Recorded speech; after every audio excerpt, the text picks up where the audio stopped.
hanyuma Satani akoresha imbaraga z'abarozi.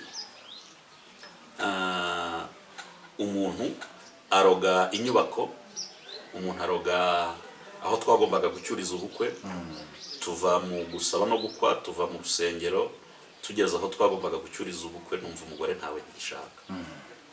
Hanyuma numva kandi koko ntawe nshaka. Tuvuye mu rusengero tugeze mu kidara.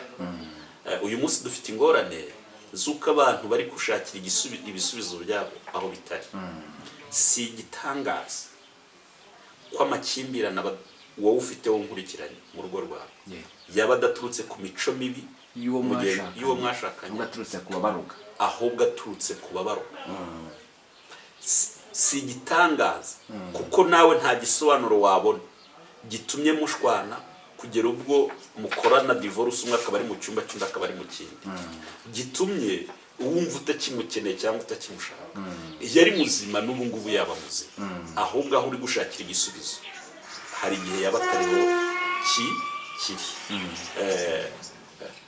Hanyuma rero nanjye nuko byambayeho, numva madamu simushaka, ariko kubera indangagaciro ya Gikristo numva nkwiriye kumuzigama, simukoze isoni, nkabika ibanga ry'ibiri kuba, ahubwo tugatandukana ntawe umuntu ubimenye, kandi nkumva nshaka gutandukana nawe ntaramugira umugore, kandi wumve twavuye gusezerana.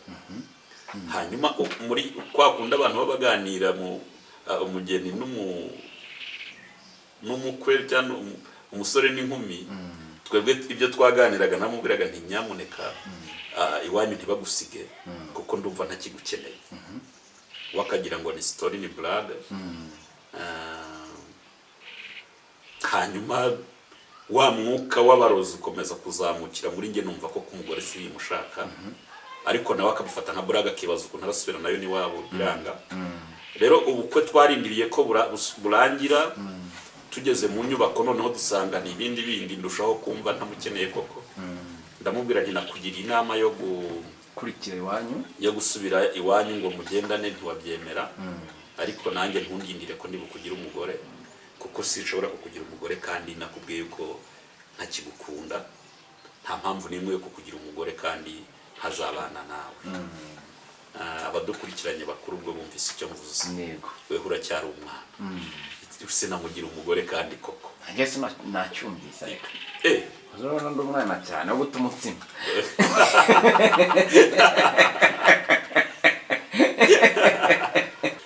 Impamvu bivuze reka byivugire muri ubu buryo. Ngira ngo wabikomojeho uvuga ko nicaye mu igare. Nibyo koko nicaye mu igare, nyamaze sinavutse mfite ubumuga. Yego. Bucya bucyana ayandi. Nakoze agisida 2013. Nakoze agisida 2013 ari mu kwezi kwa mbere. Bivuze ngo abazi kwibarura murumva ko maze imyaka 12 ubuzima bwo kugenda, ubuzima bwo guhagarara nyine burangiye. Nuvuga ngo kuruhuka kwanjye no kuryama no kwicara. Abundi buzima nzi kuva 2013. Ariko uyu munsi ntibimbujije gushima. Kuko ishimwe ry'Imana ntabwo riri mu byo yakoze, mu byo yakoze. Ntabwo riri mu byo yakoze. Reka mbere biki kintu. Kuba ishimwe ryagutse ku buzima bwanjye, ku buzima bwawe. Kubona Imana imbaraga n'urukundo rwayo, ntabwo dukwiriye kuyirebera mu byo dushaka kwikora. Dukeneye kuyishimira mu byo yakoze. Reka nivugire ku ngurube kuko niyo nshaka kuvuga. Iyi ngurube rero yakorewe operation, bakayibaga, bakayishyiramo umutima w'intama. Nubwo abantu bazakomeza kuyibona nk'ingurube itaribwa, itakwinjira mu musigiti, ikizira n'ibindi. Nubwo iyi ntama, iyi ngurube itazagirirwa ikigongwe, impuhwe cyangwa imbabazi ngo haboneke abayihanaguraho ryasayo cyangwa abayoze, kuko bazaba bavuga ngo n'ubusanzwe iyongera isubiremo. Kuko na Bibiliya yayitanzeho urugero, ndavuga ngo umuntu ukora ibyaha akabisubiramo ngo ameze nk'ingurube yuhagiwe, ikozwe igatunganwa, ngo ariko ikongera igasubira mu byondo. Sinzi ni buryo. Ndabyumva. Iyi ngurube rero hari ibintu bibiri bizayibaho, nubwo itazabona abayoza, itazabona abayihanagura, izuba rizava ryumisha icyondo cyari kiriho, gihunguke. Izuba ryo gukiranuka Bibiliya yaravuze ngo rizaturasira riturutse mu mababa yaryo. Mu gihe tudafite utugirira impuhwe, mu gihe tudafite utubona nk'abahindutse, mu gihe abantu batukirebera mu ndorerwamo ya karande y'imiryango tuvukamo, mu gihe abantu bakiturebera mu ndorerwamo y'abadafite ibyo bashoboye, y'abatazagira aho bagera, mu gihe abantu bakiturebera muri bya bitutsi no muri ya mivumo batuvumye ngo nayimbwa ntituzayikamira, n'ubundi ntitwari dukeneye kuyakamirwa cyangwa ngo tuyikamire. Izuba ryo gukiranuka rizaturasira rifite gukiza mu mababa yaryo. Iyi ngurube nayo rero izuba rizava, ibyondo byume biyiveho, bazategereza ko izongera gusubira mu byondo, bahebe kuko umutima wayo warangije guhinduka. Yahuye n'umuganga w'inzobere, arayibaga, ayikorera operasiyo, ayikuramo umutima watumaga ijya mu byondo. Izuba naryo niritava, Imana izohereza agacu ko guhinduka. Haleluya, amen. Imvura igwe, inyagirwe, cya cyondo cyari kiriho cyarayumiyeho, kiyonge, kiyihungukeho, kiyiveho. Bazategereza ko izongera gusubira mu byondo, isubiremo. Uyu munsi ntabwo dukeneye guhangana n'abantu badashobora kwemera ko hari icyiza cyaturuka iwacu. Ntuhangane nabo, nyamuneka wonkurikirane. Wifata umwanya wo kwisobanura. Icy'ingenzi ni uko uzi aho mwahuriye na Yesu. Icy'ingenzi ni uko uzi imihindukire yawe. Uyu munsi bashobora no mwivugabutumwa, umuntu wese wakiriye Yesu nk'umwami n'umukiza w'ubugingo yitegereza kubwiriza ubutumwa kuko yageze ku gatutu. Yitegereza kubwiriza ubutumwa kubera ko yagizwe bishop, kubera ko yabaye pastor, kubera ko yabaye umuprofeti, umuhanuzi n'ibindi. Ahubwo imico yawe n'imyifatire ni byamamaza ubutumwa. Haleluya. Imico, imyifatire, imivugire, imyambarire, imyisigire, imisokoreze, uburyo urera abana, uburyo ukora ako kazi, uburyo urezwe, ku buryo ukubonye avuga ngo mujye mureba wa muhungu wo kwa runaka, mujye mureba wa mukobwa wo kwa runaka, mujya mubona urugo rwa runaka, mujya mubona, hari ukuntu batuvuga duhari.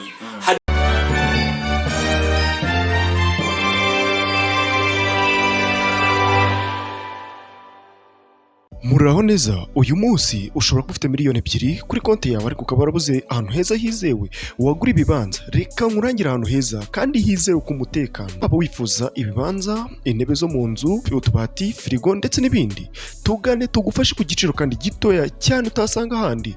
Urashaka ibibanza byiza, amazu yo gukodesha ndetse n'ibindi, tugane ni ku giciro gito cyane. Dukorera mu karere ka Bugesera. Ku bindi bisobanuro waduhamagara cyangwa ukatwandikira kuri izo nimero ziri kuri screen yawe. Turaheza uba heza ku giciro gito.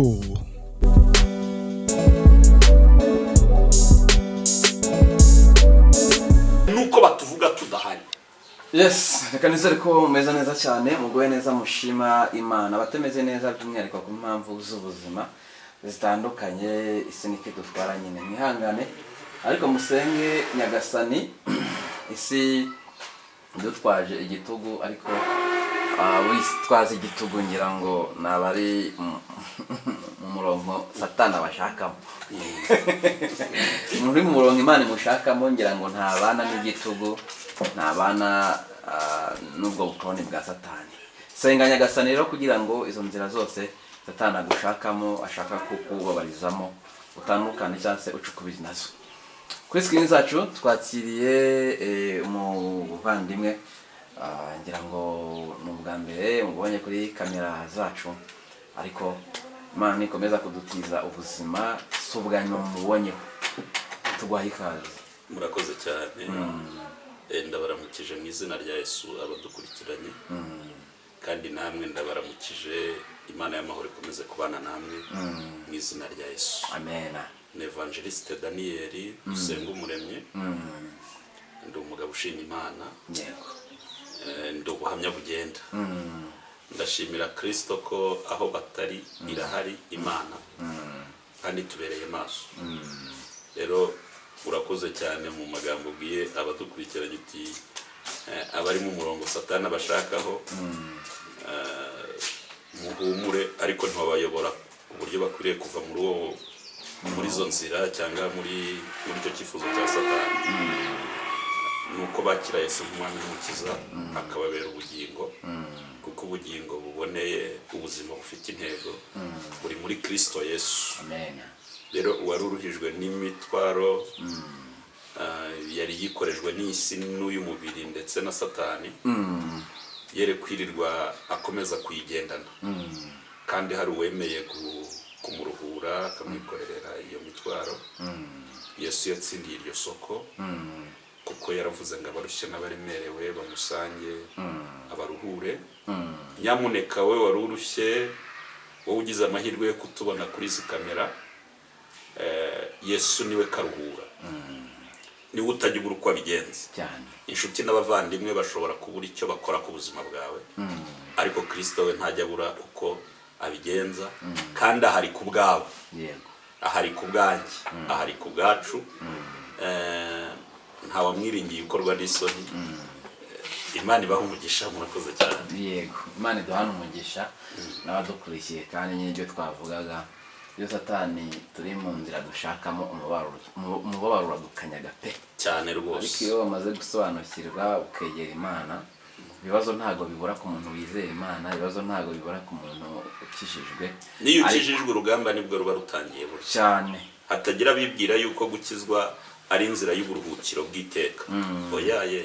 Ariko nibura iyo ukijijwe urabona nka kwa kundi babaga umuntu bamuteye ikinya. Iyo ukijijwe uba gutewe ikinya. Iyo udakijijwe Satani bakubaga nta kinya.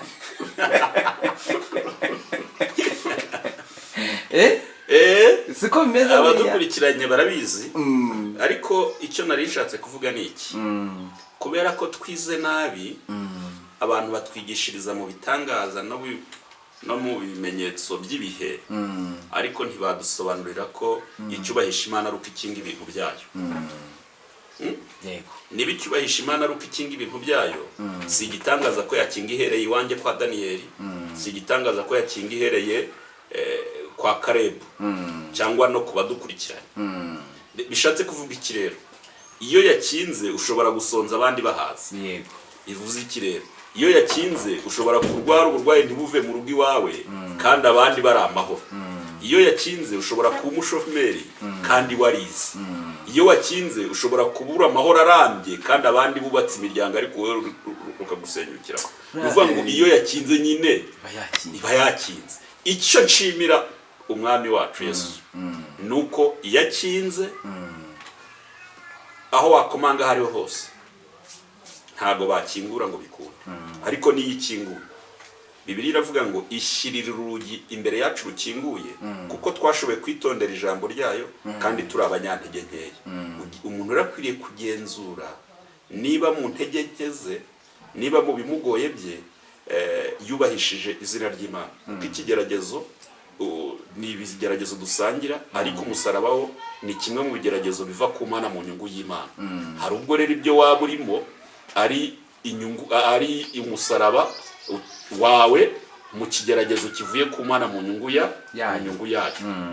Kuko ukiyubahisha mu kwikinga ibintu. Rero twize nabi, twigishwa ibitangaza, twigishwa n'ibindi, umuntu agakizwa zikaruhutse burundu.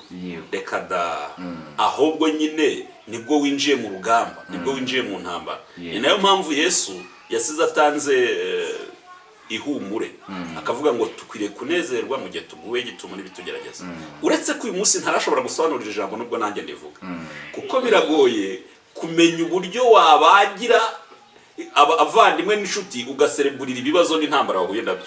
Kuko nicyo bita kunezerwa nyine. Niba birivuga ngo tunezerwe twishime tuguwe gituma n'ibitugerageza, ubwo bishatse kuvuga ngo muri cya gihe abandi barira nubwo dusangiye kurira njyewe sindire ahubwo ntambutse ishimwe kandi ndibagire. Iryo jambo ukuntu ryakunaniye kurisobanura, njyewe ikintu cyaneye kugisobanura no kukibamo ni ukuntu biri integeka gukunda umwanzi wanjye.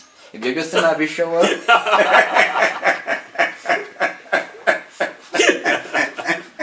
Urumva rero nyine nicyo mvuga ko iyo wakiriye Yesu nk'umwami n'umukiza w'ubugingo bwawe uba winjiye mu rugamba rw'iyobera padiri yavuze. Byayobera padiri yavuze. Byayobera padiri yavuze. Ariko padiri burya abajijisha abakristo ntayo yari ababizi.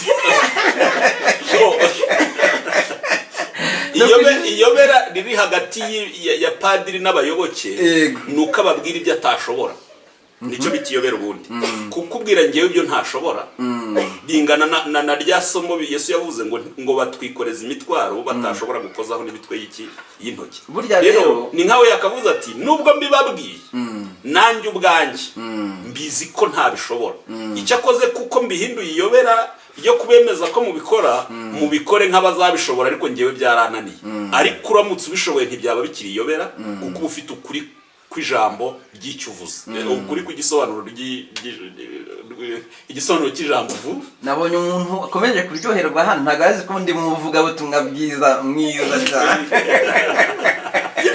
Reka twitangire ikiganiro cyacu. Dani, twishimiye kuganira nawe, ni byiza cyane kandi uko byagenda kose ikiganiro abantu baraza kukiryoherwa. Ni byiza. Dani, umuntu udukurikiye wifuza kumenya Dani ninde, ngira ngo bamaze kubibona, babibonye ko no mu busanzwe yifashisha niba nako iyo gare baryita insimburangingo, sinzi ukuntu mubyita ariko nabyo nibyo. Ngira ngo no kuza kumenya Dani uwo ari we cyangwa se kumenya Daniyeli ninde, niyo nzira nayo turaza kuyicamo yakugejeje kuba uri Dani tureba dutyo. Ngira ngo nabyo tubinyuzemo byaza kuba byiza cyane. Iyo tuvuze Dani utwicaye imbere ni muntu ki? Yanga bamaze kubibona kuri kamera ko umusatsi ntabwo ukiri umukara gusa, hajemo n'ibindi. Yego, uko byagenda kose Dani hari aho yanyuze. Dani ninde? Urakoze cyane. Dani nkuko nabivuze ni ubuhamya bugenda, ariko ndashima Imana. Ndi umugabo ufite urugo rutari na rutoya kuko maze imyaka 18 nubatse. Hanyuma mfite umugore n'abana 6. Ndashimira Kristo ko igimenya abo tuzaba bejo hazaza, ikaturindira mu rugendo kugira ngo tutaza guhura n'inkomyi yatuma tutagera aho dukwiriye kugera. Ndi umwana wavutse mu bushake bw'Imana, nkuko twese tuvuka mu bushake bw'Imana, ariko buri wese arivukira.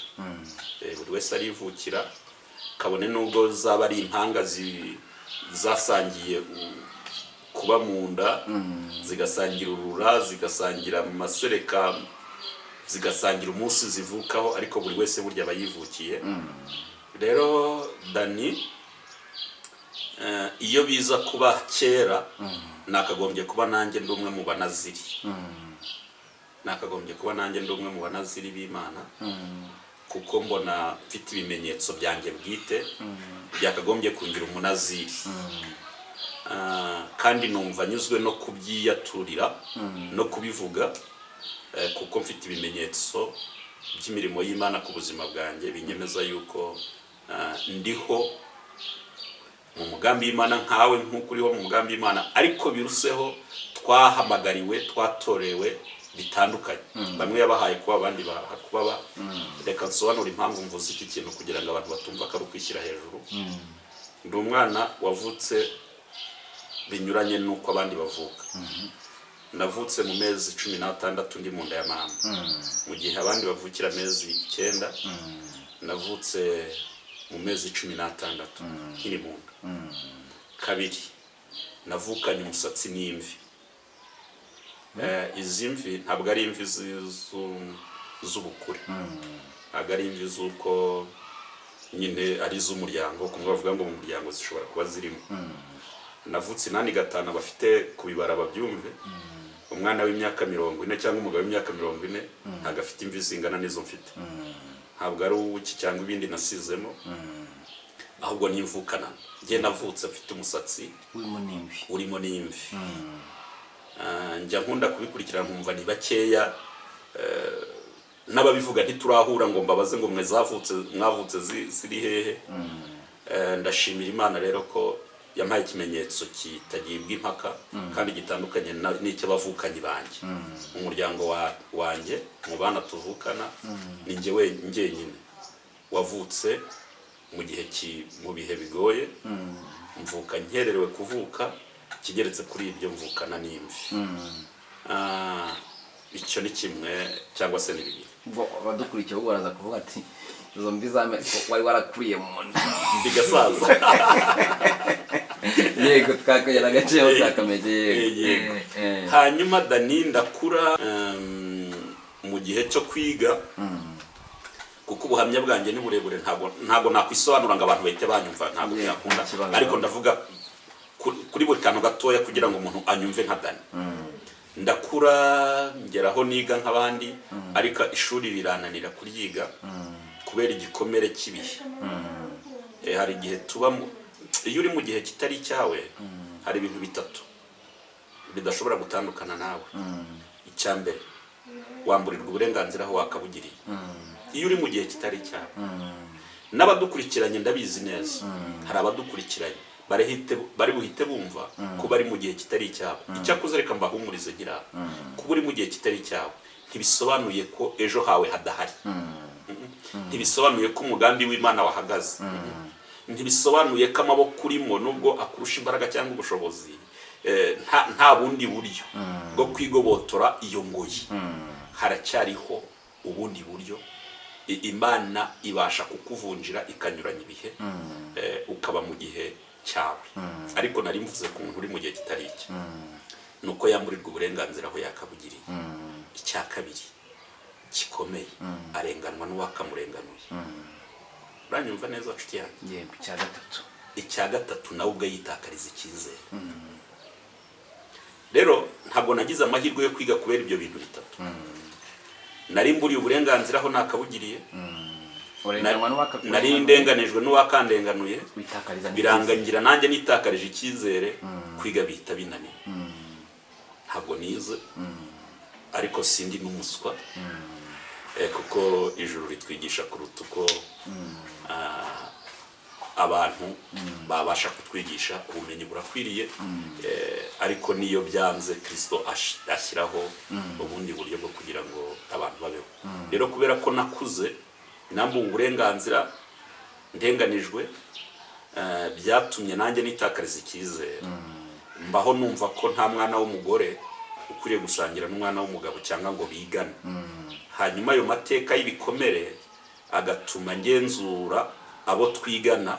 Nakwicara kuri pipitire nasanga uwo twicaranye afite se, kubera igikomere cyampinduye uwo ntari nkwiriye kuba we, nkumva ntabwo twakwigana, naba ngiye kumutera umwaku cyangwa kumubangamira, kuko ntabwo njya nshaka kubiganiraho cyane kuko bisubiza mu buryo. Wabuze ababyeyi ukiri muto?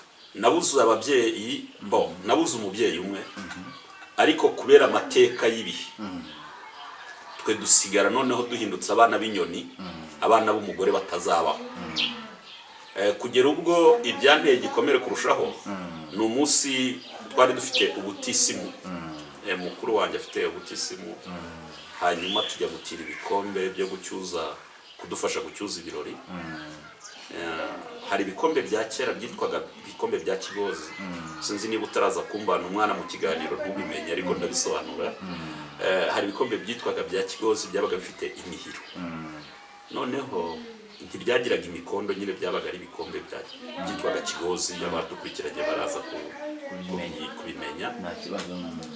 Hanyuma nari umwana mutoya, ariko abana burya barazirikana, nyamuneka ntihakagire umuntu uhemukira umwana cyane.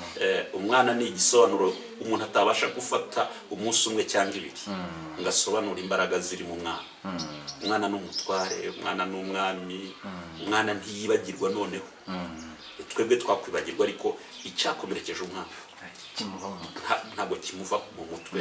Ni nayo mpamvu n'izo dukora tudakwiriye kubikorera imbere y'abana bacu, kuko hari igihe bihinduka umurage mwiza cyangwa mubi mu bana.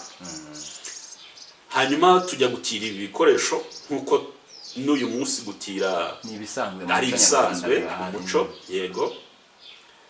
Mu gihe cyo kubitirura, kuko ndagerageza kurezima igihe, mu gihe cyo kubitirura nkurikira mama abitiruye.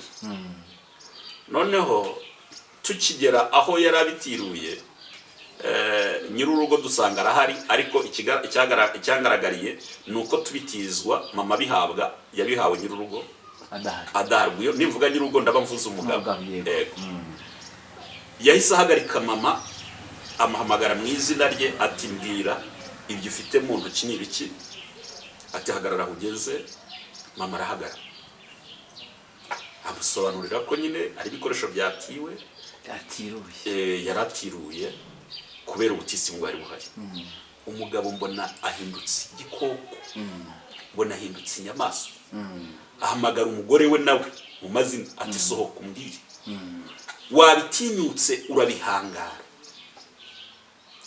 ibikombe binywererwaho n'abana b'umugabo bijya mu gucyuza ubukwe, ibirori by'abana b'inyoni, abana b'umugore babinyweraho. None birahindukiye biragarutse ngo abana banjye bazongere babinywereho bahumana. Ugiye kumpumaniriza abana mu gaciro k'ibikombe, mu ikosa ntumva. Afata inyundo abimenera imbere yanjye n'imbere ya mama, abita muri toilette ngo hatagira umwana we ubinyweraho agahumana. Ako kanya njye ubwanjye ubibonye nahise numva ko ndi ikizira hagati yanjye n'umwana ufite se. Igikomere giheraho. Twajya kubana nkakugenzura kudafite so ngo ntaza kukubera umutwaro cyangwa ngo nguhumane. Icyo gihe wari ufite imyaka ingahe? Nari nkiri mutoya kweri. Nari nkiri muto hagati y'imyaka 6 n'8 maho. Nari nkiri mutoya ariko. Yego. Urakuze rero. Donc kwiga rero nicyo cyananije, ariko bimpa n'ubundi imbaraga. Maze gusobanukirwa ko umwana wese ari umwana, maze gusobanukirwa ko iyo uri muri Kristo Yesu uburi icyaremwe gishya, amateka y'ibihe atagira icyo agutwara, kandi umugambi w'Imana ari mwiza ku buzima bwacu utandukanye n'uw'abana b'abantu ku buzima bwacu. Numva nkwiriye kubaho ariko ndi umugabo. Numva nyine muri njyewe niho harimo ibisubizo by'ubuzima buzima. Muri njyewe niho hari ibisubizo byo kuba intwari. Muri njyewe niho hari ibisubizo byo kugira imbaraga zibohoka, zintera kubohoka kandi zikabohora n'ababoshye muri ubwo bubata bw'imitekerereze n'imyumvire. Ngira ngo icyo nacyo ndagisimbutse. Hanyuma nakuze nubaha Imana, kuko natangiye ivuga butumwa nko mu myaka 9 cyangwa 8. Nari natangiye kuvuga ubutumwa, nkumva ndashaka guhuza abantu aburungano ngo tuganire ku ijambo ry'Imana. Imana irabinkuriza, ikagenda ivugana nanjye, ikansanga mu nzozi, ariko nkumva ko ari inzozi zisanzwe, ariko nkazirotorera mama akambwira ati komera. Mbese nari meze nkaho mbaye nka Yosefu.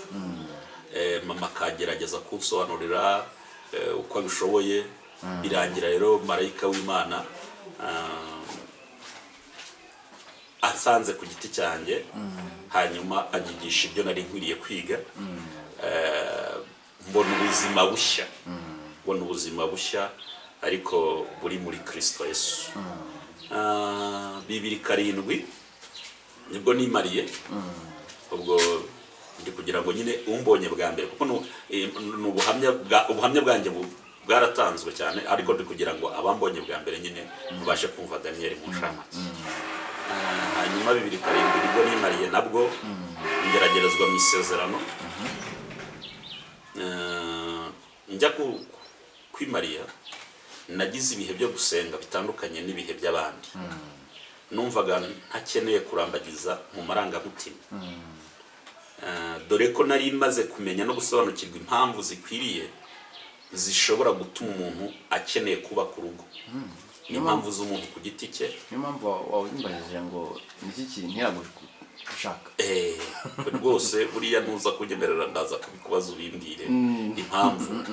Kuko dufite ingorane z'uko abantu bari gushaka kuko bageze igihe cyo gushaka, z'uko abantu bari gushaka kuko ari umuco, z'uko abantu bari gushaka kuko hari igitutu cy'umuryango kiri inyuma yabo, z'uko abantu bari gushaka kubera yuko imyaka y'ubukure yageze, z'uko abantu bari gushaka kubera yuko bagize amafaranga cyangwa mu by'ukuri atazi urugo n'iki, nta n'ikindi, nta n'urwo agira, nta n'urwo agira. Ubundi urugo abantu inshuro nyinshi bibeshya ko ari inyubako n'amazu n'abarugize, ariko siko biri. Urugo ubwarwo ruri mu ntekerezo zawe, ruri mu bitekerezo. Rero dufite ingorane z'abantu bubatse urugo muri paratike ariko muri teori batarigeze barugira, ku buryo ushobora gusanga Karebu nubwo ufite ubukwe uri gutegura ubukwe, ariko uri kugutegura kuko ari ubukwe nyine, igisobanuro ni ubukwe kandi urakuze, ufite ibigukwiriye, uri muzima nturi ikiremba, kandi ukeneye kubyara abahungu n'abakobwa, ukeneye kubaka umuryango, ibyo gusa. Ariko ukaba nta shusho y'urugo, ndetse ukanashakana n'umugore cyangwa umukobwa warambagije nawe ubwo atazi urugo agiye kubaka urwarirwa. Kandi mu kuri aho kugira ngo usobanurire umukobwa urugo ukeneye ko agufasha kuba mu bana, warumusobanurira mutarabana akumva niba yujuje kuba igishoro cyawe. Kubera iki? Kubaka urugo ni ingwe ebyiri zigomba kuvamo rumwe. Izo ngwe ebyiri zigomba kuvamo rumwe rero birakwiriye ko wowe Albert ukwiriye kuba uri igishoro cy'umukobwa muzabana. Igishoro ntucyumva? Ndabyumva. Amafaranga wavanye muri banki wanyanyagiraho kandi uzi ko yatangiye ingwate. Ariko iyo uwo mwashakanye atari igishoro cyawe, bucya mwakoze divorce, bucya ubona mudakwiranye, bucya ubona hari ibyo atujuje kubera ko ntacyo bigutwaye. Nyamaze biriravuga ngo aho butunzi bw'umuntu buri ni naho umutima uzagera gute? Uzaherera uzaba.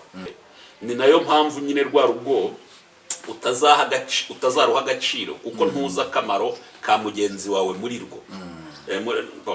Ntaza kugukopeza ukaza kumpa ibisubizo bishingiye ku byo wumvise, ndaza kubikwibariza. Rero Daniel 2:7 mfata umwanya wo gusenga kugira ngo Imana impe amahitamo meza kubo twari inshuti twakundanaga, kandi impe umugore ukwiye kugira ngo aze ari igisubizo cyo kuzuza ibituzuye no gukomeza kumfasha mu rugendo. Icyo bita umuyobozi ni umuntu ufite ishurirwa cyangwa iyerekwa ryaho ajya, hanyuma akitwa umuyobozi kuko afite icyerekezo, inzozi, kuko aba agiye gushumba cyangwa kuyobora, ababwira ati tugende urugendo tugiye kugenda mu birometero 20 cyangwa 30 tuzaba tugeze aha ngaha. Ariko uyu munsi usanga hari n'ababa bayobozi, ndavuga b'imiryango, akaba umuyobozi w'umuryango ariko mu by'ukuri nta future, nta cyerekezo cyahajyanye wa muryango. Rero nari nkeneye umudamu umfasha kugira ngo twese tubimbone yaho tukwiriye kuba tujya kandi hamwe. Ariko nkumva amarangamutima yanjye ntabwo ashobora kumusobanukirwa. Mfata ibihe byo gusenga.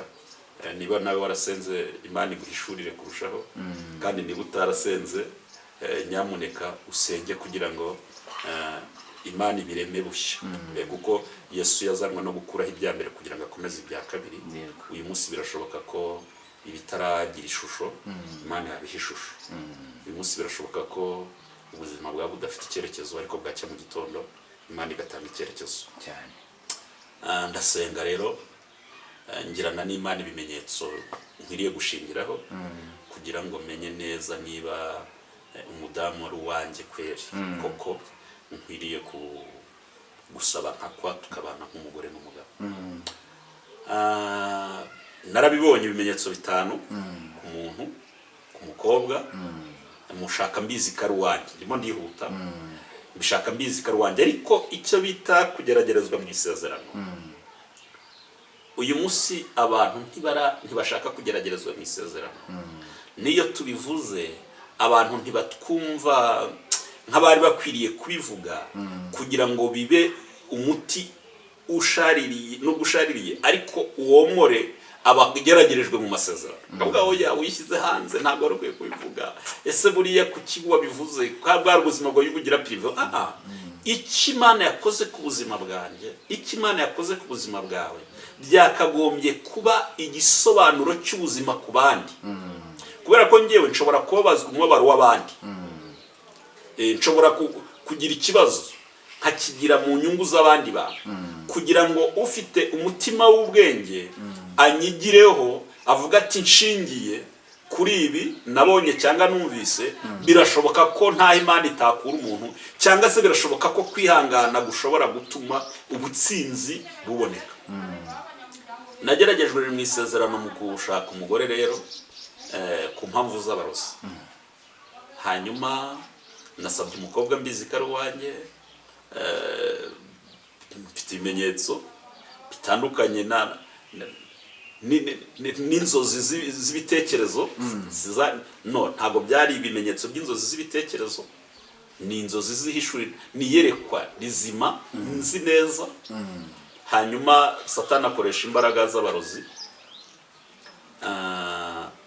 umuntu aroga inyubako umuntu aroga aho twagombaga gucyuriza ubukwe tuva mu gusaba no gukwa tuva mu rusengero tugeze aho twagombaga gucyuriza ubukwe numva umugore ntawe gishaka hanyuma numva kandi koko ntawe nshaka tuvuye mu rusengero tugeze mu kidara uyu munsi dufite ingorane z'uko abantu bari gushakira ibisubizo byabo aho bitari si igitangaza ko amakimbirane wowe ufite wo nkurikiranye mu rugo rwawe yaba adaturutse ku mico mibi y'uwo mwashakanye ahubwo aturutse ku babaruka si igitangaza kuko nawe nta gisobanuro wabona gitumye mushwana kugera ubwo mukorana divorce umwe akaba ari mu cyumba cy'undi akaba ari mu kindi gitumye uwumva utakimukeneye cyangwa utakimushaka iyo ari muzima n'ubu ngubu yaba muzima ahubwo aho uri gushakira igisubizo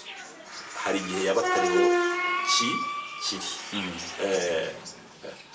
hanyuma rero nanjye nuko byambayeho numva madamu simushaka ariko kubera indangagaciro ya gikristo numva nkwiriye kumuzigama simukoze isoni nkabika ibanga ry'ibiri kuba ahubwo tugatandukana ntawe umuntu ubimenye kandi nkumva nshaka gutandukana nawe ntaramugira umugore kandi wumve twavuye gusezerana hanyuma muri kwa kundi abantu babaganira mu umugeni n'umukwe cyangwa umusore n'inkumi twebwe ibyo twaganiraga namubwiraga nti nyamuneka iwanyu ntibagusige kuko ndumva ntakigukeneye wakagira ngo ni story ni blague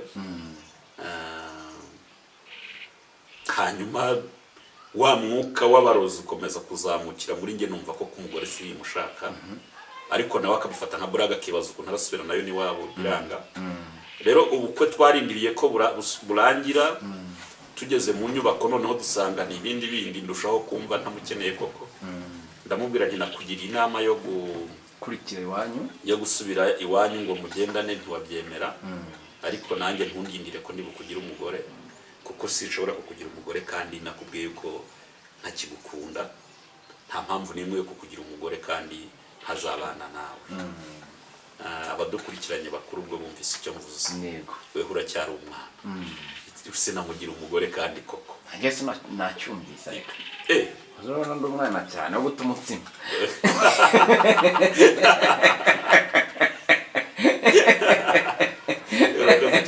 upfa kuzarya uwo uhawe nzarya uwo mpawe urakoze hanyuma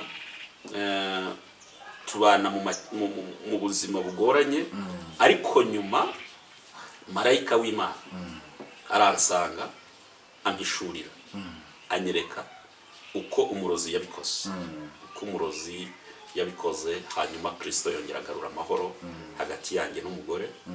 Ni birebire simbivuga, ubwo niyo mpamvu nyine urumva ntabwo nashobora gusobanura ubuzima bwanjye bwose, ariko nagerageje gukora kuri buri kantu kugira ngo umuntu unyumva yumve ubuzima bw'ingenzi. Hanyuma uri buze kugira amatsiko yo kurushaho kumenya ibyo, azandika muri commentaire avuga aho twaza uvuga kurushaho, cyangwa turabaha nimero yacu, bazaduhamagara badusobanuze. Yego, Daniel rero marayika aransanga, anyereka ko umurozi yabikoze, anyereka uko byagenze kose, ariko arambwira ati ni njyewe wubaka amahoro arambye. Nicyo kinzanye gutesha agaciro izo mbaraga z'abarozi. Hanyuma marayika arongera ansasira bundi bushya, kuko kwisasira njyewe byari byananiye. Ndatekana mba amahoro. Uwo mugore nasendeye mu kidara ni nawe turi kumwe, ni nawe tubyaranye abana 6. Turi amahoro, turashima Imana. Duheruka kurebana nabi muri icyo gihe 2007, ariko kuva marayika w'Imana yadusanga, ntekereza ko ijuru nzaryongererwa rya kabiri, ariko irya mbere ryo nararibonye riri iwanjye. Uri kurwana n'izo mbaraga z'abarozi, ntabwo kwa nyokobukwe cyangwa se kwa sobukwe bigeze bamenya ko icyo kintu uretse barabimenye. Ngewe ubwanjye nageze ku kigero mfata madamu njya kumusendera iwabo, mushyira ku igare ryanjye, ndamuheka, ndamujyana, ndabwira ababyeyi be, ndabwira nti rero iminsi muzi tumaranye sindamugira umugore. Umaranye n'igihe kingana iki n'umudamu wawe mutari mwakora iby'umugabo n'umugore bagomba gukora? Icyumweru nticyarimo. Icyumweru mutari mwakora amabanga y'abashakanye? Yego. Uramujyana iwabo, bazaniye umukobwa. Ndababwira nti rero namusabye gutaha, ntibyamukundira, biramunanira, ariko nanjye ntabwo nzi impamvu. Rero ndagira ngo mumugire inama yo kureka kuta igihe ngo yubatse urugo kandi ari ntarwo. Ababyeyi birabatangaza, birabatungura, ariko nyine aho iyo byageze aho binuka. Ndashimira Kristo Yesu. Haleluya. Ndashimira Imana kwigivuguruza imigambi y'abadayimoni. Ndashimira Imana kwigitesha agaciro gukora kose kwa Satani. Yobu yabivuze neza, aravuga ngo ni Imana ngo yica imigambi yica, ngo kugira ngo amaboko yazo adasohoza imirimo yazo kuri twebwe. Iyo hataza kuba urukundo rw'Imana, iyo hataza kuba imbabazi n'impuhwe, mu by'ukuri abadukurikiranye barabizi, hari aho tutagombaga kurenga, kandi koko ntituba twaraharenze, ariko ukuboko kwiza kw'Imana kuradufata, tuvana muri ibyo byondo by'isayo kudukandagiza aho. Uyu munsi ntituba dufite amateka agaragara y'icyo twavuga. Hari igihe umuntu abaho ariko nta n'amateka agira, nshuti yanjye. Yego. Hari igihe umuntu ageramo abaho ariko nta n'amateka agira, utagira amateka meza cyangwa mabi, mbese utazi niba warabayeho nk'umuntu. Uyu munsi dufite abantu, reka ntange urugero mu buryo bubiri. Wari uzi ko dufite abantu bafite ababyeyi, papa na mama, ariko bakaba imfubyi? Yego. Wari uzi ko dufite abantu babyaye abahungu n'abakobwa, bakagira abuzukuru n'abuzukuruza, bakagira bakazana n'abakwe, ariko bari incike, kandi atari uko urupfu rwababuriye. Iyo uri mu gihe kitari cyawe, nabisobanuye, ni uko wamburirwa uburenganzira aho wakabugiriye, ni ukurenganwa n'uwakakurenganuye, nawe ubwawe bikarangira witakarije iki? Witakarije icyizere. Rero ndashimira Imana ko igihe bikomeye, igihe igisobanuro kibuze, Kristo we noneho aza akavuga ngo icyo nari nkeneye nakibonye. Madamu yanyeretse kwihangana kurenze uko abandi bana. Ntabwo nagereranya abagore kuko nta bandi bagore nzi, ariko tugize umugisha tukagira abagore bari ku kigero kimeze nk'icy'umugore wanjye, sinzi ijuru twaba dukeneye ryaba riruta ibyo twaba twubatse. Ni nayo mpamvu uyu munsi dukwiriye kugira imbaraga mu miryango. Nta torero ribaho, nta gihugu kizima, n'ijuru tuvuga ntabwo twazarigeramo, kuko igihugu kizima kiri mu muryango, itorero rizima riri mu muryango, n'ijuru tuvuga riri mu muryango. Hanyuma rero Kristo nicyo gihe yansangiye muri ibyo bihe bigeze noneho aho binuka bigeze aho abatari bakwiriye kumenya amakuru y'umuryango wanjye bayamenya. Yesu azanwa no gukuraho no kuvuguruza imbaraga z'abarozi, hanyuma kandi anambwira ko icyo agihinduye ubuhamya kugira ngo bizaremeshe abandi bamenye ko hari Imana ikora, bamenye ko hari Imana ijya ikuraho igasenya imigambi ya Satani. Rero komeza umuntu wari uri muri situation yo kurekwa, kwangwa, guhanwa, guteraganwa, humura, mu ijuru hari Imana ishobora byose. Icyo ukwiriye kwirinda ni ukwiyambura ububasha bwo gusobanukirwa uruhare rwawe mu bikorwa, kuko Satani yarigera rimwe na rimwe atwiba amahoro yacu, kuko bibiri hari umuririmbyi yavuze ngo amahoro Yesu aha abantu be ntagira akagero, ntarondoreka, ni amahoro ahumuriza uyafite, ariko ngo utayata ntayakurwa. Bishatse kuvuga iki? Bishatse kuvuga ko hari n'igihe natwe tugujugunya amahoro yacu, kandi Bibiliya iravuga ngo umutima ubabaye ujugunya amahoro yawo. Ni ukuvuga ngo icyo Satani dutegesha mu kujugunya amahoro yacu atuvanamo ibyiringiro.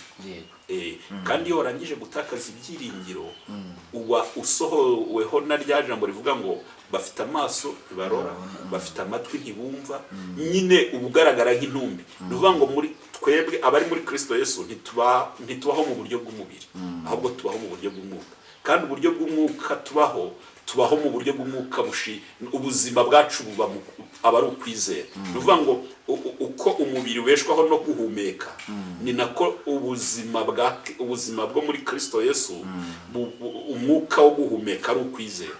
Iyo watakaje ibyiringiro rero ntuba ukiriho mu maso y'Imana, kuko Satani ahita akwereka n'izindi nzira waca kugira ngo wirwanirire. Hanyuma rero ndashimira Imana ko Kristo yanyubakiye urugo rukaba ruzima, izina ry'Imana rihimbazwe. Nakomeje kubaho nk'abandi, dore ko muri icyo gihe marayika nyubakira urugo hari amasezerano nagiranye nawe, yanyereka n'ibyo nkwiriye kwitaho kurusha ibindi. Ngira ihishurirwa ry'inzozi y'ubuzima bw'urugendo rw'imibereho yanjye mu minsi yo kubaho kwanjye, anyongera n'inshingano nkwiriye gukora mu buryo bwo kwagura ivugabutumwa ryanjye no gukomeza imitima y'abantu. Buriya twese dukora mu buryo butandukanye, burya nta mucuruzi ushobora gucuruza bitandukanye n'uko yaranguye. Ndasaba buri muntu wese ufite umuhamagaro, ufite inshingano mu buryo bwo kwamamaza inkuru nziza y'agakiza ka Yesu Kristo, amenye neza ko ari we ambasaderi. Dukwiriye kubaho mu buzima bugaragaza abo turi bo, twaba tuvuze cyangwa tutavuze. Ntabwo ivugabutumwa Kristo dushakaho, ntabwo twese tuzagira amahirwe yo guhagarara ku gatuti ngo tubwirize ubutumwa. Ntabwo twese tuzagira amahirwe yo kujya kuri kamera nk'uku nguku ngo twese tuvuge isi yose tubone twumve. Ariko aho uri, aho ukorera, uko ugenda, uko witwara, bihinduke ivugabutumwa ryawe. Reka ntange nk'urugero. Uyu munsi tujya tugira imyambaro mpuzangano abantu bambara kugira ngo tubatandukanye n'abandi. Wabona umupolisi ugasobanukirwa mu bintu umupolisi kubera impuzangano. Wabona umusirikare ukavuga uti uyu umusirikare kubera impuzangano. Tujya tugira ibigo by'itumanaho. Reka mvuge ku byo tugira mu Rwanda, tugira MTN, tukagira na Airtel Tigo. Urabizi neza ko umuhondo ari MTN, urabizi ko umutuku ari Tigo. No mu bucuruzi bwacu tugira icyo bita marketing, uburyo twamamaza ibikorwa byacu se. Abacuruza bakagerageza gufungura amabotike kugira ngo abahisi n'abagenzi basobanukirwe ibirimo. Ukagerageza kwandika ibyapa, ukagerageza gutanga amatangazo n'ibindi. Ibyo byose bigamije kugira ngo ugaragaze ibicuruzwa byawe, ugaragaze uriwe. Niyo tuvuga ku macano ugerageza kongeraho ngo bakeneye ibiganiro byacu ko bizajya bibagereraho igihe ngo bakore subscribe, bakore share na comment. Nyine uri kugerageza kwamamaza ibikorwa byawe kugira ngo ugire abafatanyabikorwa mufatanya icyo gikorwa. No mwivuga butumwa, umuntu wese wakiriye Yesu umwami n'umukiza w'ubugingo yitegereza kubwiriza ubutumwa kuko yageze ku gatutu. Yitegereza kubwiriza ubutumwa kubera ko yagizwe bishop, kubera ko yabaye pastor, kubera ko yabaye umuprofeti, umuhanuzi n'ibindi. Ahubwo imico yawe n'imyifatire ni byamamaza ubutumwa. Haleluya. Imico, imyifatire, imivugire, imyambarire, imyisigire, imisokoreze, uburyo urera abana, uburyo ukora ako kazi, uburyo urezwe, ku buryo ukubonye avuga ngo mujye mureba wa muhungu wo kwa runaka, mujye mureba wa mukobwa wo kwa runaka, mujya mubona urugo rwa runaka, mujya mubona hari ukuntu batuvuga duhari, hari nuko batuvuga tudahari. Sinzi niba uri kunyumva. Ni nayo mpamvu uyu munsi abanyarwanda n'abahanga bavuze ngo iyo ugaragaje batatu mu mugendana, umuhanga asobanukirwa ugize ute. None se nshuti yanjye mwene data, ko ukeneye neza y'Imana, uyikeneye nkande, urinde muri karitsiye, urinde mu mudugudu, urinde mu muryango wawe, cyangwa uri ikibazo, cyangwa uri iki. Nyamaze ejo ho umukristo burya ntihabaho. Umunyabwenge w'umukristo asobanukirwa ko ejo hatabaho, ubundi ejo ntihabaho. Impamvu bivuze reka mbyivugire muri ubu buryo. Ngira ngo wabikomojeho uvuga ko nicaye mu igare. Nibyo koko, nicaye mu igare, nyamaze sinavutse mfite ubumuga. Bucya bucyana ayandi. Nakoze agisida 2013. Nakoze agisida 2013 ari mu kwezi kwa mbere. Bivuze ngo abazi kubibarura murumva ko maze imyaka 12 ubuzima bwo kugenda, ubuzima bwo guhagarara nyine burangiye. Nuvuga ngo kuruhuka kwanjye no kuryama no kwicara. Abo ni buzima nzi kuva 2013. Ariko uyu munsi ntibimbujije gushima.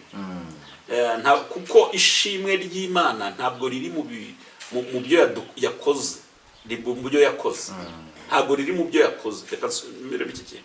Kuba ishimwe ryagutse ku buzima bwanjye, ku buzima bwawe. Kubona Imana imbaraga n'urukundo rwayo ntabwo dukwiriye kuyirebera mu byo dushaka kwikora. Dukeneye kuyishimira mu byo yakoze. Kuko iyo dusubije amaso inyuma tukareba ibyo yakoze, nibyo biduha imbaraga z'ibyiringiro by'umutima, tukemeza umutima, tukizeza umutima, tukatuza akanwa kwiyakoze biriya n'ibindi zagira gute bizabikora.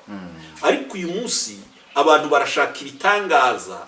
Ni nayo mpamvu n'abatubuzi n'abesikoro n'abavuga biyongera babonye aho binjirira, kubera yuko ntabwo umuntu ashaka kubona Imana nk'Imana ye, arashaka kubona Imana nk'iri muri runaka. Noneho abahanuzi tukagira ibibazo rero, tugahinduka natwe abapfumu ku bantu, kuko bashaka ko tubaragurira ibijyanye n'irari n'ibyifuzo byabo. Ariko ntabwo bikwiriye. Kristo uri muri twebwe nuwabaye muri twebwe mu gihe twari tukiri n'insoro mu nda z'ababyeyi bacu. Urwo rukundo rwe rero rugaragara ahashize, nirwo ruduha ibimenyetso by'uko naho tutaragera tuzashobora kugira gute, tuzashobora kuhagera. Nakoze impanuka 2013, impanuka y'amayobera nayo, ariko ndashimira Imana ko aho twagombaga gupfira ariho twaboneye ubuzima. Amen. Aho twagombaga kuburira ubuzima ariho twakuye imbaraga z'ubutsinzi. No, ubuzima burahindutse rero. Nibutse abantu bawe kwibaza batese wakoze agisida muri iyo myaka ufite abo bana 6. Oya, ntabwo ariko byari biri. Nakoze agisida mfite abana 2. Uyu munsi mfite abana 6. Bivuze ngo abana 4 ni gifuti, ni impano Imana yanyihereye mu bumuga, mu gihe nanjye ntabonaga ko ubuzima buzongera gukomeza, mu gihe abaganga n'abandi. Ariko kubera ko Imana irema amateka mashya ku buzima bw'umuntu, kubera ko Imana ifata umuntu ikamuhindura isomo. Buriya ndi umwarimu ushobora kwigisha ntavuze cyangwa mvuze. Kumbona gusa kunyumva gusa bikaguha gutekereza icyo uri cyo. Rero iyo ndi hano njya nkunda kubwira n'abantu hari igihe Satani anatubuza gukora ibyo twakagombye gukora mu gihe gikwiye. Mu gihe gikwiriye. Ariko njya nkunda kubwira abantu babwira ngo niba hari ugize amahirwe yo kuba ugitunze umutima nama, iyo kuba ugitunze umutima nama, kubera ko hari n'igihe umuntu abaho atagitunze umutima nama. Umutima nama nta mutima nama akigira, yarabaye igicamuke, yarabaye ikigenge, yarabaye mbese nta mutima nama akigira. Njya nkunda kubwira abantu nkabwira ngo niba ugifite amahirwe yo gutunga umutima nama, icyo umutima nama kugiriye gukora ntujye ugitegereza kugikoresha. Hari nk'abantu bakunda kumbwira bakambwira bati hari igihe dukurikirana nk'ibiganiro ku YouTube tugafata nka nimero y'umuntu, umuntu akaba yafata nimero y'umuntu akayimarana umwaka, kandi yari yayifasha agambiriye kumuhamagara cyangwa se kumubaza cyangwa se kumukoreraho umugisha. Ariko kubera ko hari imbaraga irwanya ko tuba abanyamahirwe aturutse mu mirimo y'amaboko cyangwa mu byo twakoze, umuntu akakuza amahirwe yo guhura n'umunyamugisha wawe. Uyu munsi abantu twize nabi twibwira yuko Imana ubundi iri mu bitagaragara, ni umwuka ufite ubugingo, nibyo. Rero ntabwo Imana izaza ngo ize mu buzima bwa n'amaguru, sibyo? Ahubwo ibikorwa n'imirimo yayo bizaca mu muntu, muri jyewe, muri wowe, mu wundi muntu. Hanyuma uwo utatekerezaga, uwo utaruzi, uwo utibwiraga ko agutekerezo cyangwa akuzi, ubone aje mu bumana, akoze ibyo utatekerezaga ko yagira gute yakora. Uku ni nako na Satani akora. Nawe ntazaza ashinyitse amenyo yambaye umwambaro mubi ngo nitumubona tuvuge tuti muhunge duhungisha abana tubakingirana ngo Satani yaje. Nawe aca mu bantu, uwo wari wiringiye, uwo wari wizeye, ukabona ahindutse inyamaswa ku buzima bwawe, niwe uhindutse ikibazo ku buzima bwawe. Rero njye nkunda kubwira abantu nkabwira ngo niba tugifite amahirwe yo kuba tugitunze umutima nawe, twibuke ko yaturemeye imirimo myiza muri Kristo Yesu kugira ngo tuyigendere. Ubundi igituma dufite ubudasa nuko muri ubwo budasa ari bwo buhesha Imana icyubahiro. Ubundi bivuze iki? Bivuze ko umuntu akwiriye kubaho hakaboneka abandi babaho kuko ariho. Uranyumvise? Umuntu akwiriye kubaho hakaboneka abandi babaho kuko ariho. Nuvuga ngo iyo utariho mu nyungu z'abandi uba warangije kuba igihombo mu maso y'Imana. Njyewe ubu ngubu ndiho mu nyungu z'abandi bantu. Nshobora kubaho mu nyungu z'abandi bantu gute se? Birashoboka ko nakagombye kuba inyungu z'abandi bantu ntanze ibifatika mbifite, nkamenya ko hari ushonje, nkamenya ko hari uwambaye ubusa, nkamenya ko wari warahanze, nkamenya ko hari ufite abana batiga. Ariko niba ntashoboye gukora ibyo mu mbaraga zanjye bwite, ndaza kuri kamera ntange ubutumwa bubwiriza abantu ibyurutse imitima yabo, ntange inama n'impuguro, dufatanye kubaka amahoro arambye, kuko nicyo mfite gutanga. Nawe rero ugenzure niba utica intege, ukibona nk'udafite icyo ushoboye gukora, kandi umusanzu wawe ntabwo ari ibifatika gusa, ahubwo n'inama n'ibitekerezo birakenewe kugira ngo umuntu ave ku rwego yari ariho ariko azamuwe nawe. Niyo mpamvu n'Abanyarwanda bavuze ngo nutarabyagira gute ararera.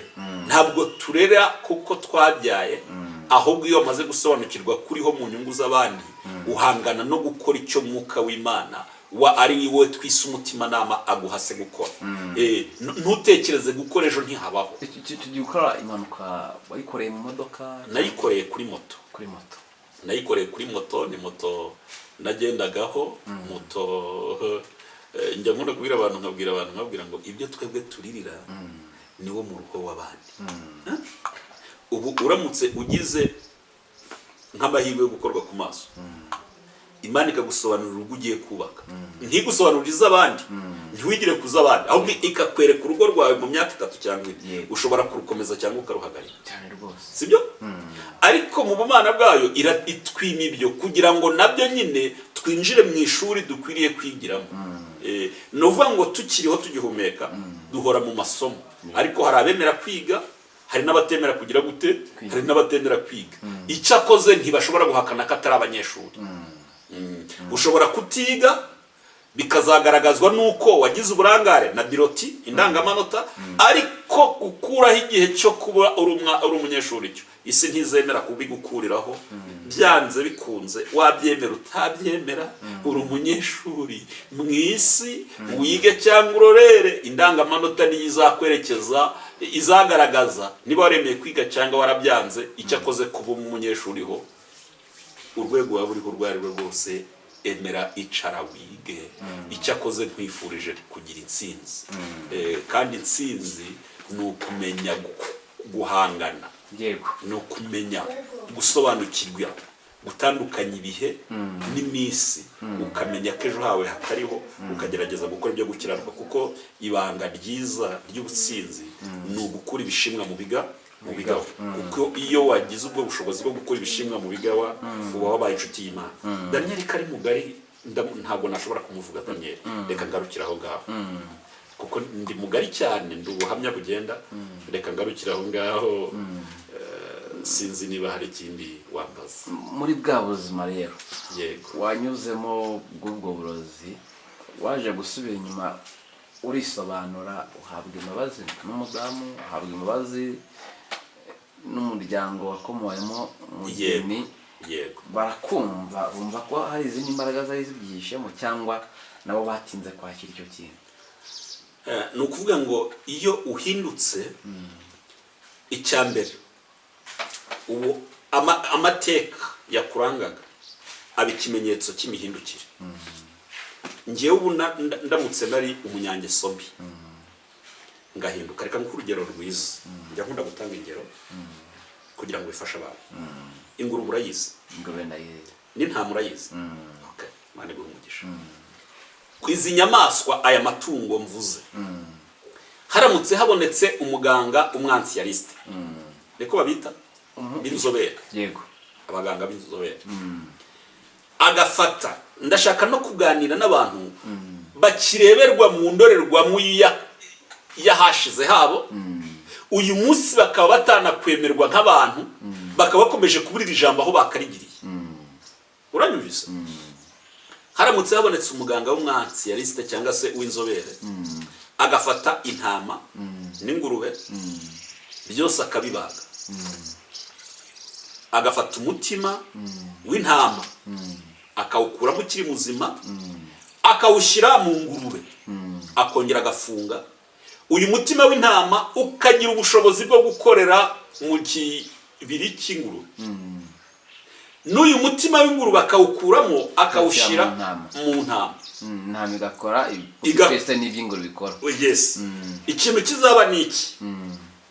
Nuko intama itagikunda isayo y'ibyondo, itagikunda ibyondo, itagikunda bya bindi, bazatungurwa basange nubwo ari intama, ariko irari ry'ibyifuzo by'umutima wayo ni iby'ingurube.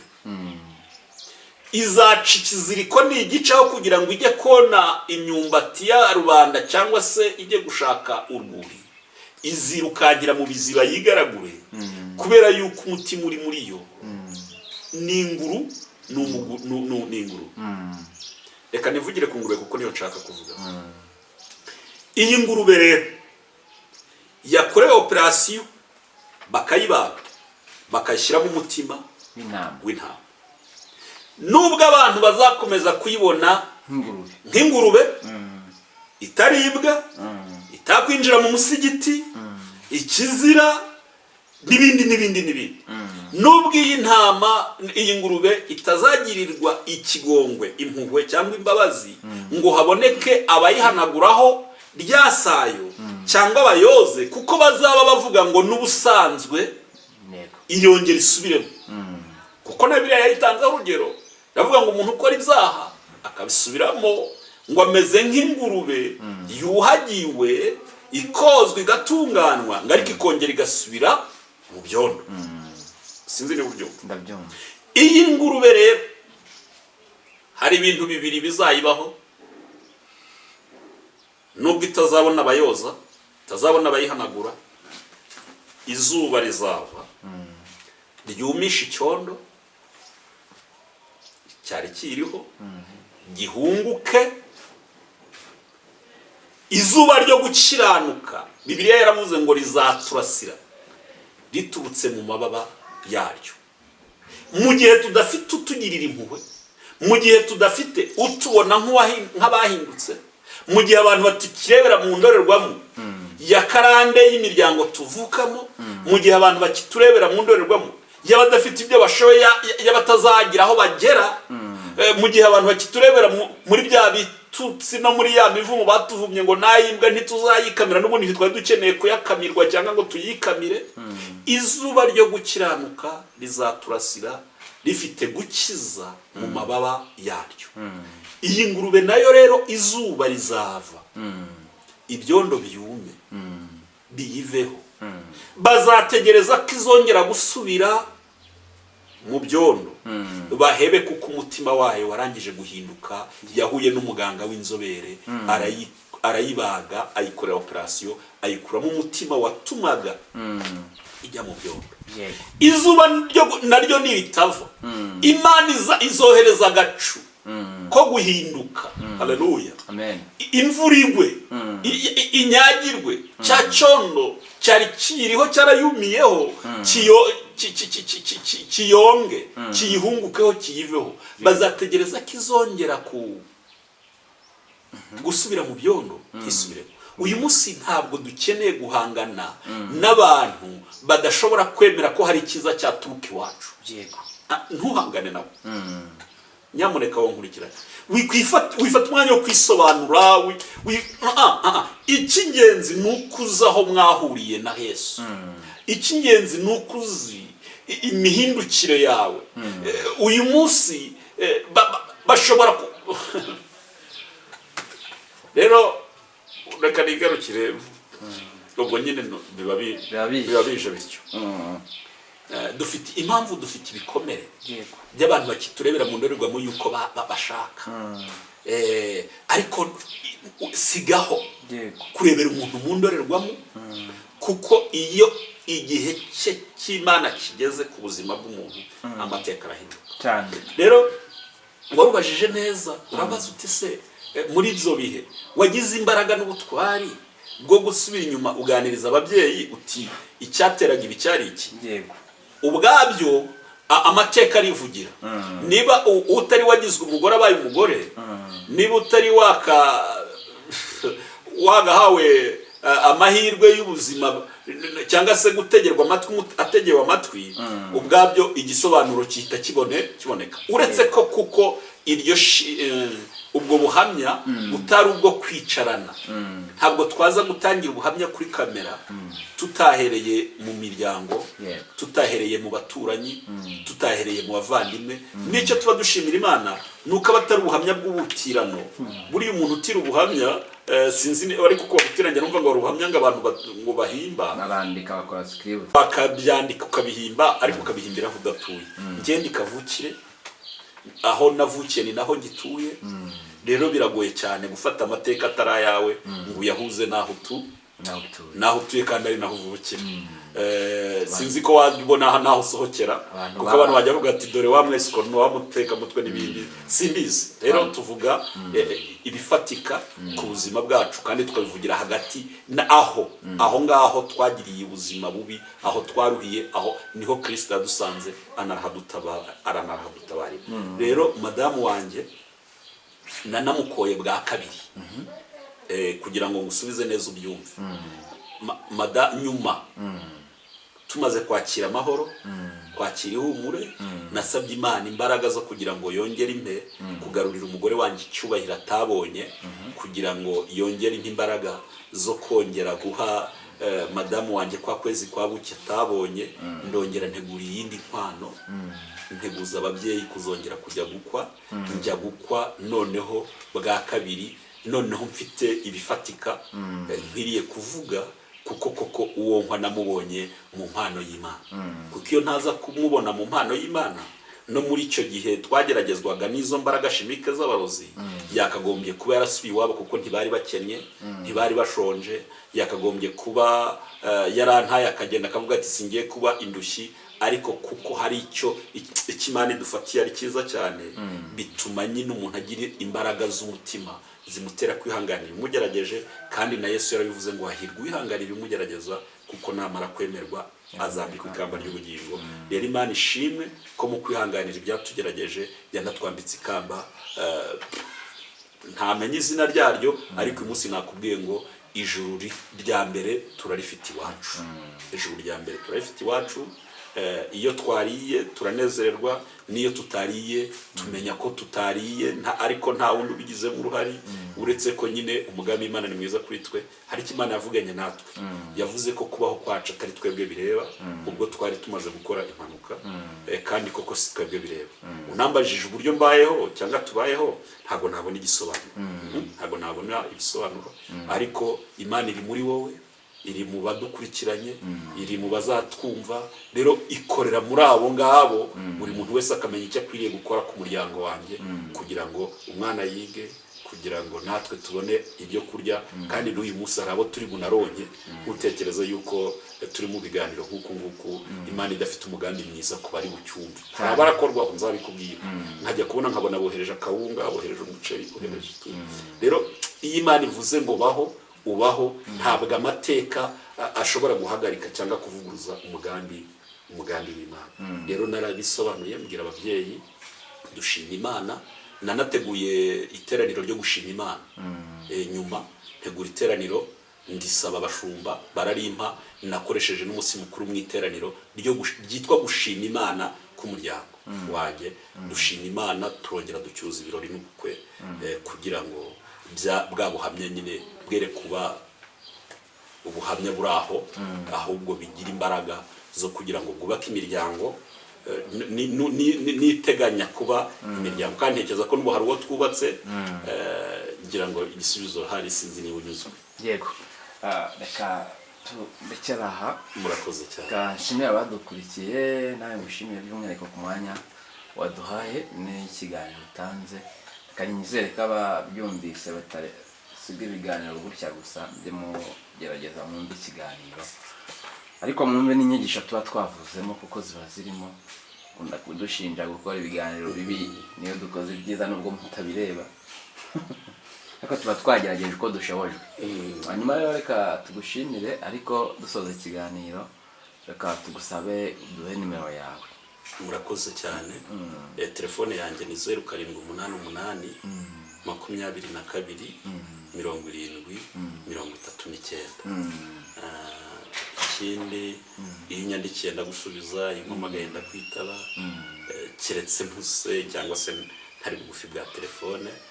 Kandi dukunda inama, dukunda ibitekerezo, kuko na Yesu yarabivuze ngo dufatane mu mavi dukomezanye, kandi kubana kwabo kwiza barahumurana ngo batagwa mu moshya. Reka rero dusenga Imana hanyuma dusoze. Mana, mu izina rya Yesu turagushimye ko utwemereye ko tuvuga ibyo twari dukwiriye kuvuga mu gihe nk'iki ngiki. Twebwe twari dufite byinshi twavuga, ariko utoranijemo ibi ngibi kugira ngo abe ari byo tuvuga. Abatari bazi imirimo yawe, abatari bazi urukundo n'imbaraga ukora kuri twe, babasha kongera kugaruka mu murongo w'ibyiringiro byari bibuze kuri bo. Turagusaba rero uko ubudasabwa badukurikiranye buri, ni nako kwifuza n'intambara n'amakuba biri. Urengero wo kurengerwa, utabara wo gutabarwa, kandi natwe turasenga twinginga kugira ngo ukomeze kudukomereza amaboko, ukomeze kuturwanirira, ubutegetsi bw'ijuru bururukire kuducunira umutekano. Turabizi ko ikiganiro nk'iki ngiki Satani akunda kukibangamira, kugira ngo kitagera kure, ngo kigire icyo gisenya, kigire ibyo cyubaka. Duhagaritse izo mbaraga zose za Satani mu izina rya Yesu. Imbaraga zose z'umwijima zatuma kitagera ku ntego zacyo, izo mbaraga zikurweho, ahubwo buri muntu wese uri bucyumve akumva ni ikiganiro gikwiriye kumvwa no gufasha abandi, agisangize abandi kugira ngo kigere kure, kibashe kubaka imitima yari isenyutse. Urakoze ko byose biri mu mugambi wawe, kandi umugambi wawe ari mwiza ku bantu bawe, mu izina rya Yesu, amen. Amen, amen. Mwakoze cyane abadukurikiye kandi bakoze cyane. Imana imuhe umugisha. Uzagira icyo akora bwo kureba ino video, Imana izamuha umugisha. Uzagira icyo akora umuryango wa Dani, Imana izamuha umugisha cyane. Nimero ye yayitubwiye, uretse ko nanjye mba nanditse ahangaha bigaragara hejuru cyane. Murakoze cyane. Amen.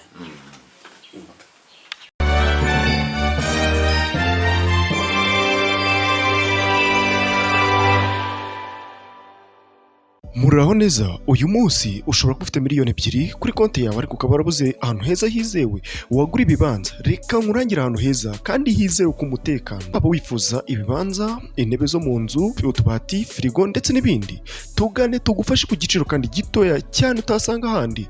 Urashaka ibibanza byiza, amazu yo gukodesha ndetse n'ibindi, tugane ni ku giciro gito cyane. Dukorera mu karere ka Bugesera. Ku bindi bisobanuro waduhamagara cyangwa ukatwandikira kuri izo nimero ziri kuri screen yawe. Turaheza, uba heza ku giciro gito.